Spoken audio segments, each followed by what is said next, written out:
Hey everyone, in this video I'll be showing you how to easily defeat ATOR ARCHON of ANTUMBRA in Crimson Desert.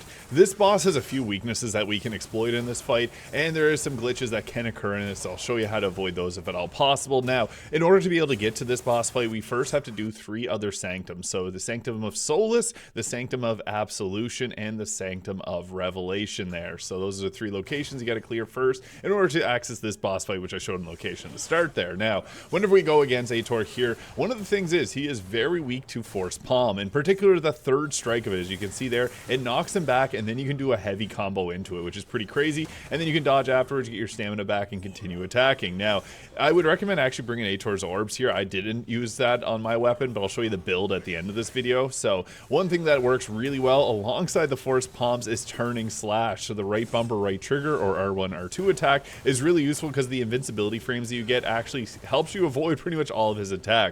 Now, the strategy for this fight is basically to combo between those 2 attacks there.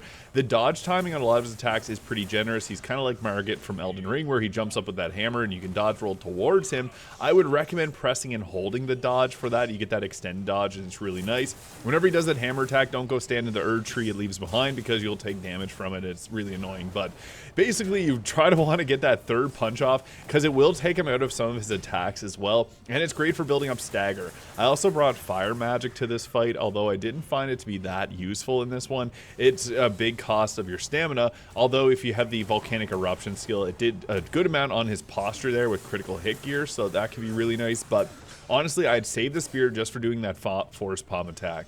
I'd also recommend bringing food that's going to give you your spirit back. There's quite a few dishes, and I'll have guides in the comments on how to get more food, but that helps out a lot because you can keep your spirit high and continually keep doing turning slash into your Force Palm attack. You kind of want to go into a flow of both of those. You can also use the pillars in this room to your advantage. You can see here he's stuck on that doing his hammer attack. You still have to dodge the orbs that shoot after you afterwards, but you can see there, right, he used the fire explosion, volcanic eruption. It does eat through your stamina a bit too much, as well as your spirit, so I wouldn't recommend doing it. But you can see there, easy enough. Force Palm is really the truth for this fight. I've tried all the different skills, Blinding Flash Finisher, all the other cheesy ones, but it's the Force Palm that really makes the biggest difference here, especially because it'll take him out of his attack animation and one of the other ones that you normally cannot do anything against.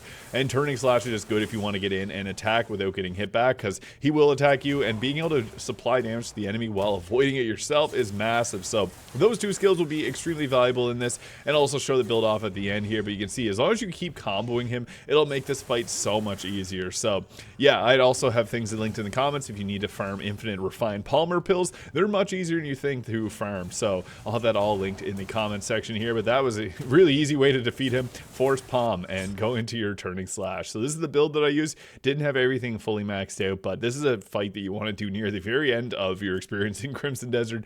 And there's the Abyss Gears that I was using on my weapon there, Crow's Pursuit, Shadow Claw, and the Ancient Retribution. If this was useful, hit the subscribe button below.